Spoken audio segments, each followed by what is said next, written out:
नमस्कार। Icon steel प्रस्तुत built icon इस उपक्रम में आज हम हैं नासिक जिले के मालेगांव में और हमारे साथ है बड़े बुजुर्ग इस सिविल लाइन में जिनको 40 साल से भी ऊपर तजुर्बा है, जिनका नाम है अजीजुर रहमान मोहम्मद हसन। नमस्कार। नमस्कार। आपका स्वागत है इस बिल्ड आइकॉन प्लेटफॉर्म पे। तो हम जानना चाहेंगे आपके बारे में, आपकी स्कूलिंग क्या थी, आपने किस कॉलेज से पढ़ा, आपने कौन सा कोर्स किया और सिविल लाइन में आने के लिए आपकी प्रेरणा क्या थी? हाँ जी, शुरू से मुझे जो इमारतें उस हमारे मालेगांव के छोटे से गांव में जो बनी हुई थी, वो उन इमारतों के बनाने में किस तरह बनी है, कैसी है, उनके डिज़ाइन में दिलचस्पी थी। इसलिए मैंने जब 12th का एग्ज़ाम दिया, उसके बाद से फिर मैंने इंडस्ट्रियल ट्रेनिंग इंस्टीट्यूट हमारे मालेगांव में था, जहाँ स्टार्ट हुआ था, हमने वहाँ पर एडमिशन लिया बिल्डिंग कंस्ट्रक्टर के ट्रेड में। ये 1980 अगस्त से ये स्टार्ट हुआ था। तो 2 साल का ये पूरा कोर्स था ये। इसकी ट्रेनिंग में मैंने 2 साल तो पूरा किया और मैंने क्लास के अंदर मेरा जो है तो ये तीसरा रैंक था मेरा। मैंने उसमें 620 में से 537 इतना मार्क्स स्कोर किया था। क्या बात है। और इस तरह से वहाँ पर हमारा एक वर्कशॉप कैलकुलेशन एंड साइंस और एक इंजीनियरिंग ड्राइंग, ये सब्जेक्ट हुआ करते थे। इसमें मैं 50 मार्क्स में से मैंने 45 मार्क्स दोनों में मैंने हासिल किए थे। बहुत बढ़िया। दोनों सब्जेक्ट में सबसे टॉप में रहा था मैं। आपका जो मतलब आपने जिस ज़माने में स्टार्ट किया 1982-83 में, तो तब तो कंप्यूटर नहीं थे, मोबाइल नहीं थे, जी नहीं, ज़्यादा टेक्निकल चीज़ें भी नहीं थी। जो भी करना था मतलब सब हाथ से ड्राइंग हाथ से वगैरह ही बनाना ड्राइंग रहता करना था, पड़ता था। पेंसिल, ड्राइंग बोर्ड, तब तब रबर तब की इसका कुछ इस्तेमाल। यादें, कुछ अड़चनें थी, आपने कैसे उस पे काम किया, बताएंगे आप? यहाँ जो भी सब प्रॉब्लम सभी थे यहाँ पे। आज तो सब चीज़ें अवेलेबल है, सब यहाँ पर कंप्यूटराइज्ड पूरा प्लानिंग डिज़ाइनिंग होता है। हम उस समय हाथ से सब ड्राइंग बनाते थे। उस टाइम में ट्रेसिंग पेपर वगैरह सिर्फ साधारण यहाँ मिलते थे और अच्छी किस्म के आला वास्टर के जो पेपर्स वगैरह लेना रहते थे, तो हमको धुले जाकर वहाँ पे पॉलीटेक्निक वगैरह सब पहले थे, कॉलेजेस थी, वहाँ से हम सारे सामान लाते थे और अपने यहाँ ड्राइंग बनाना, लोगों को बताना। और इस तरह से बस कोई ख़ास व्यूज़ तो हम इस तरह अच्छी तरह आज जैसे बनते हैं, पूरा कलर 3D स्केचेस वो बनाते हैं, ऐसा उस टाइम में बनते नहीं थे। कुछ ही लोग उसको बनाया करते थे और बाकी हमारा तो सारा दिन कंस्ट्रक्शन वर्क में जाता था। तो पूरा हमने अपना एजुकेशन पूरा होते ही साइट का जॉब हमने संभाल लिया। मुझे मेरा रिज़ल्ट आने से पहले हमारे को जॉब मिल गया। एक सीजे कोहार नाम के कॉन्ट्रैक्टर थे कॉरपोरेशन के, उनके 2-3 बड़े बड़े काम थे। उन कामों में एक प्राइमरी स्कूल बिल्डिंग थी, वो मैंने सुपरवाइज़ की। उनका वाटर प्रूफिंग काम तो सटाना रोड हॉस्पिटल मालेगांव में, वो हॉस्पिटल का वाटर प्रूफिंग वर्क उस टाइम में मेरे सुपरविज़न में हुआ था। लगभग 1982 या 83 आया होगा उस टाइम में। और उस एक कोहनूर टाकिस के पास एक बड़ा सा एक खड्डा बोलते हैं उस था वो, उसमें आज बड़ा एक कॉम्प्लेक्स बना हुआ है। वो पूरे कॉम्प्लेक्स का काम स्टार्ट होने के बाद में कुछ काम एक कॉन्ट्रैक्टर ने रोक दिया था कांकरिया साहब ने, तो हमारी कंपनी ने उसको लिया था। उसको भी मैंने सुपरवाइज़ किया, वो काम भी मैंने कुछ हद तक आगे ले गया। फिर बाद में मैं मंसूरा में एक बड़ा कंस्ट्रक्शन वर्क रहा करता था, उस कंपनी में वहाँ पे आ गया, मंसूरा में आ गया मैंने। वहाँ सुपरविज़न वगैरह सब किया, वहाँ का काम देखते। फिर वहाँ से मैं साल भर के लिए हम कुवैत चले गए कंस्ट्रक्शन कंपनी में। कुवैत में भी यही सारा काम, वहाँ अच्छे लेवल पर सारी मशीनरीज के साथ काम करने का मौका मिला और वहाँ की प्लानिंग, डिज़ाइनिंग सब चीज़ें पूरा सब। अब कुवैत गल्फ़ सिटी है, तो उसमें उस वक्त ये 88 की बात थी, 6 साल का एक्सपीरियंस मुझे हो चुका था, 6-7 साल का। अच्छा। तो 88 में मैं कुवैत गया, 89 में वापस आया। जब से यहाँ हमारे शहर में हमने कॉन्ट्रैक्ट वगैरह लेना स्टार्ट किया, आते ही मुझे 3 बड़े बड़े काम मिल गए। 2 बड़े कारखानों के थे, एक साइजिंग का था। तो जो हमारे आज तक दोस्तों ने आपने कितने सारे प्रोजेक्ट्स आपने हैंडल किए हैं? 100-150 से ऊपर तो हमने काम इस तरह से किए होंगे। जो हमारे कारखाने, शेड्स हैं और उनकी बिल्डिंग्स हैं, और बहुत सारे एक्चुअली रिपेयरिंग वर्क्स में हमारे यहाँ पे सारे बहुत ज़्यादा कोई काम करता नहीं है। मैं वो रिपेयर वर्क्स भी लेता हूँ, पूरा रिनोवेशन वगैरह। अभी इस तरह से हमारे यहाँ पे 2010 में एक जनता बैंक वालों ने एक जूनी बिल्डिंग, 60 साल पुरानी बिल्डिंग, नया पूरा इलाके में, उस बिल्डिंग को रिपेयर करने का कॉन्ट्रैक्ट वगैरह भी जब निकला, मैंने उसमें टेंडर भरा। मैंने वो काम लगभग मैंने 20 लाख से ऊपर का काम था, तो वो काम मैंने पूरा उसको लेके मैंने पूरा किया। तो आज पूरा तक जितने भी पूरी- आपने प्रोजेक्ट किए, तो इसमें से आइकॉनिक प्रोजेक्ट कौन सा रहा, सबसे यादगार प्रोजेक्ट कौन सा रहा? मकान एक तो मेरे पास है कि एक महेंद्र जैन साहब का एक बंगलो है, जो मैंने 99 एंड 2000 के करीब मैंने उसको किया है, जो कि मोती भवन के पीछे है और नवजीवन हॉस्पिटल के सामने शतरंजा नाम की बिल्डिंग है।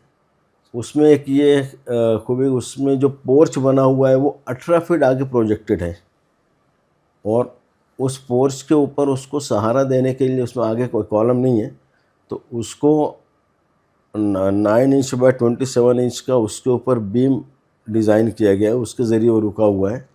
और उस पोर्च के ऊपर इवन जो स्टील डिज़ाइनर थे नासिक के, दीपक कुलकर्णी साहब, उन्होंने कहा कि इसके ऊपर 9 इंच के वॉल में पूरे रूम बना सकते हैं आप, नीचे इस 18 फीट हैंगिंग, उसके बाद भी वो बराबर टिकेगा। आज तक का वो अभी भी अच्छी कंडीशन में, कोई भी डिफ्लेक्शन नहीं है ना, उसमें आज तक कोई ख़राबी आई है। वो कौन से साल में आपने किया था? 99 2000 में। बहुत बढ़िया, मतलब अभी 25-26 हाँ, साल हो 25 गए साल उसको। में उसमें कुछ भी प्रॉब्लम नहीं, एकदम फ्रेश दिखता है, एकदम strong पार्किंग है। उसका मेंटेनेंस भी अच्छा रखती है। बहुत बढ़िया, मतलब देख रेख आपका सभी। काम कितना सिंसियर है ये उससे झलकता है। ये 18 फीट आगे बढ़ा हुआ काम है, और उसमें से पीछे 6 फीट का सपोर्ट था। और वो स्टील डिज़ाइनर साहब उस वक्त अपने उस टाइम में MS स्ट्रक्चर इंजीनियर इस क्वालिफिकेशन के से वही यहाँ पर महाराष्ट्र में 5-7 लोगों में से एक थे वो।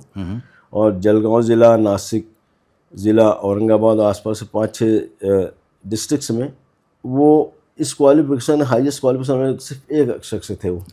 सारे प्रोजेक्ट उनके ज़रिए डिज़ाइन होके आते थे, उनके ज़रिए मेरे इस बिल्डिंग में उन्होंने हर समय जब डिज़ाइन लेने जाता था पूरा इलस्ट्रेट करते थे, समझाते थे। बहुत सारा मेरे अपने नॉलेज में उनसे फ़र्क पड़ा, अच्छा सीखने का मौका मिला, और मेरा कॉन्फिडेंस बढ़ता गया किसी भी इसमें कंस्ट्रक्शन काम में, स्टील डिज़ाइनिंग में, सभी चीज़ों में। मतलब जो भी हम काम करें उसमें कॉन्फिडेंस चाहिए।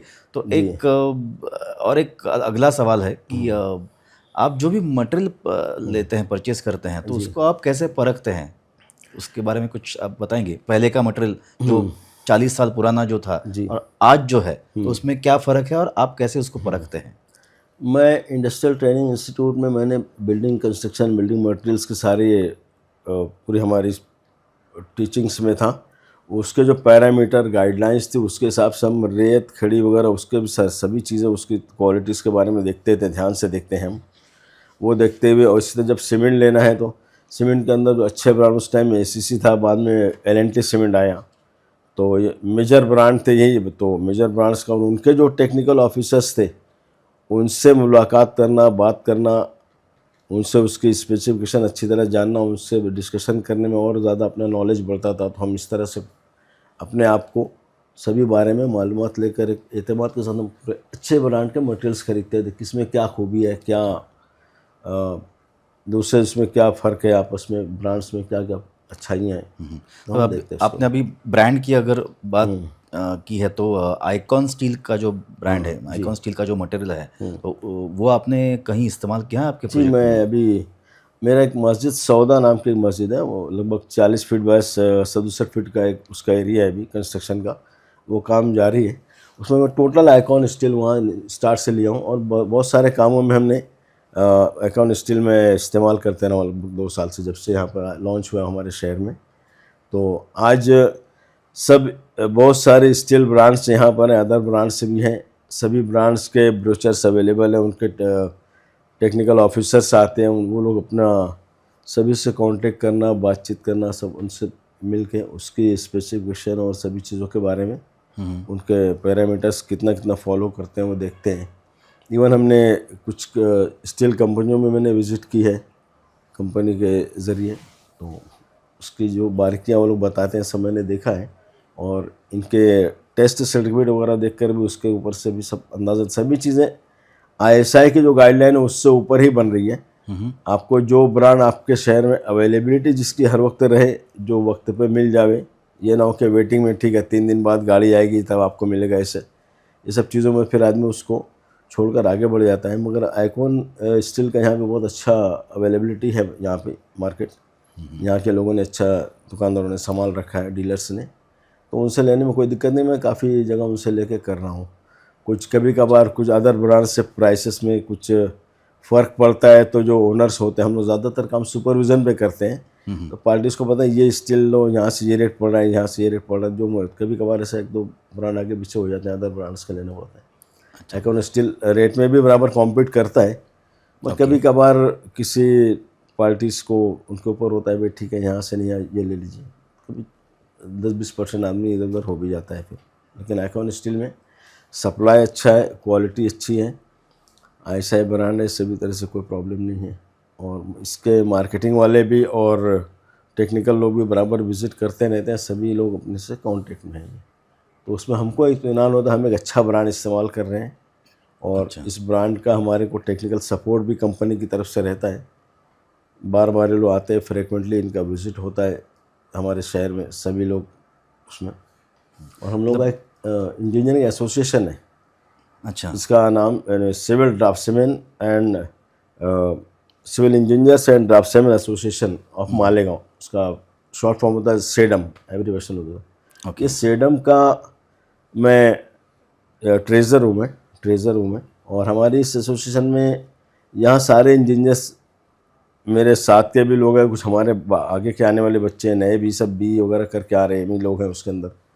तो ये आपस में हम लोगों का भी जो है, तो सभी ब्रांड्स के बारे में, हमने ये ब्रांड लिया, इस भाव में ऐसा लिया, कुछ और जो भी सब डिस्कस होते रहता है। अच्छा। सर, ये आपका जो सेडम एसोसिएशन है, जी। तो मतलब इसमें आपके जैसे जो अनुभवी इंजीनियर है वो भी रहते हैं, और जो नए हैं हाँ, सभी है इसमें। वो भी रहते हैं। हाँ, कम से कम लगभग 100 के करीब हमारे मेंबर्स हैं। हाँ, हाँ। इसमें सभी है, सीनियर से लेके अभी जो सब आ रहे हैं, इस साल भी जिन लोगों ने बी वगैरह पास किया है वो सब भी हैं। तो अभी ये जो नए जो इंजीनियर्स है या सिविल लाइन में जो आ रहे हैं, आना चाहते हैं, उनके लिए आपका एक क्या सबक रहेगा या क्या सीख रहेगी आपकी तरफ से उनके लिए? दिन ब दिन आबादी बढ़ रही है, रहने के लोगों को घर लगेगा, इस लाइन में फ्यूचर हमारा बहुत ब्राइट है। तो जो भी बच्चे यहाँ जो लोग पढ़ रहे हैं, तो सिविल लाइन में उनको आना चाहिए। उनके लिए हमेशा जो है, तो ये रोज़गार के मौके खुले रहेंगे, मकानात बनते रहेंगे, लोगों की ज़रूरत बढ़ती जा रही है, अच्छे से अच्छे मकानात, मॉडर्न सब चीज़ें, और हर किस्म के कॉमर्शियल कॉम्प्लेक्स है, रो हाउसेस हैं, फ्लैट्स, अपार्टमेंट, सब चीज़ें हमारे शहर में भी सब बनना शुरू हो गई है। तो यहाँ पर फ्यूचर, यहाँ तो हर जगह ब्राइट है, क्योंकि मकान एक ज़रूरी लाजमी, रोटी कपड़ा और मकान में से मकान एक लाजमी चीज़ है, इसके लिए इसमें हमेशा अपने को स्कोप रहेगा। तो लोगों को आना ही चाहिए इसमें, कभी इनको मायूसी नहीं होगी। और बहुत वास्ट फील्ड है, इसमें बहुत सारे ब्रांचेस आप कहीं भी अपनी जगह बना सकते हैं अपनी सलाहियत के मुताबिक। सर, एक बहुत इम्पोर्टेंट पॉइंट जो है वो लेबर्स का। जी। तो लेबर्स के साथ आप कैसे डील करते हैं? ज़्यादातर उनको मतलब उतना एजुकेशन नहीं रहता, उतनी उनकी रेंज नहीं रहती, तो आप कुछ इंसिडेंट्स ना हो, एक्सीडेंट ना हो, तो आप उनको कैसे सिखाते हैं? आप क्या प्रिकॉशंस लेते हैं उनके बारे में?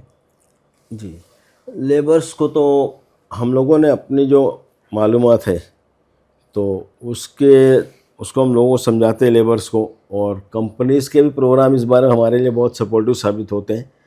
सीमेंट कंपनीज़, स्टील कंपनीज़ अपने कॉन्ट्रैक्टर्स के लिए भी, मेसन्स के लिए भी पूरा प्रोग्राम्स करती है, वो लोग भी खुद समझाते हैं, और उनके अपने एक्सपीरियंस के हिसाब से बताने के तरीके हम लोगों ने देखे, हम खुद भी समझाते हैं। फिर मेरे लिए उन लोगों से आसानी है, मैं इंडस्ट्रियल ट्रेनिंग इंस्टीट्यूट में मैं 5 साल मैंने एज ए इंस्ट्रक्टर काम किया है। तो उस वक्त लोगों को टीच करना, बच्चों को टीच करना, जो पहले से 12th पास करके आए हैं, 10th पास करके आए हैं, तो उनको समझाना, अपने टेक्निकल चीज़ें बताना, तो मेरे लिए तो मेरा जॉब ही रहा है मेरा। और जिसको मैंने काफ़ी दिलचस्पी के साथ हमने अपने बच्चों को मैंने पढ़ाया, ट्रेनिंग दी है। तो इन लेबर्स को हैंडल करना, संभालना, उनको सही तरह से मालूमात शॉर्टकट में बताना, उनको भारी भी ना पड़े, और उनसे काम लेना उनकी साइकोलॉजी के हिसाब से, वो हमारे लिए काफ़ी आसानी होती है इसमें, मेरे एक्सपीरियंस की वजह से। बहुत बढ़िया। तो इन्होंने बहुत अच्छी सीख दी है कि सब मिलजुल के काम करो। एक एसोसिएशन के पार्ट भी हैं मालेगांव में, जो सिविल लाइन की एसोसिएशन है सेडाम करके, बराबर। हाँ, सेडम। और एक इंस्ट्रक्टर भी है कि जो नए सिविल इंजीनियर्स इसमें आ रहे हैं इस लाइन में, तो उनको क्या सीखना चाहिए, क्या समझना चाहिए, ये अच्छी तरीके से हम सबको बताते हैं। तो बहुत बहुत शुक्रिया आप इस प्लेटफॉर्म पे आए बिल्ड आइकॉन के जी। और आपके हाथों से ऐसे ही बड़े बड़े आइकॉनिक प्रोजेक्ट्स जी, होते इंशाल्लाह रहेंगे। करते रहेंगे। और ऐसी आप सभी शुभकामनाएं। का बहुत बहुत शुक्रिया, आप लोगों ने हमें यहाँ पे आने के काबिल समझा, हमें यहाँ दावत दी, हम यहाँ पर आए। आप सबका आइकॉन स्टील का भी बहुत शुक्रिया, उनकी तरफ से आपका शुक्रिया, आपके पूरे स्टाफ जो भी है। सर कैसा है कि सभी जो का बड़ा बहुत- पेड़ रहता है जी। उसकी बड़ी छाव रहती है, और उस छाव में बहुत कुछ आप सबको मिलता है। छत्र छाया में आने में मुझे बड़ी खुशी हुई है, बहुत बहुत इसके लिए शुक्रिया।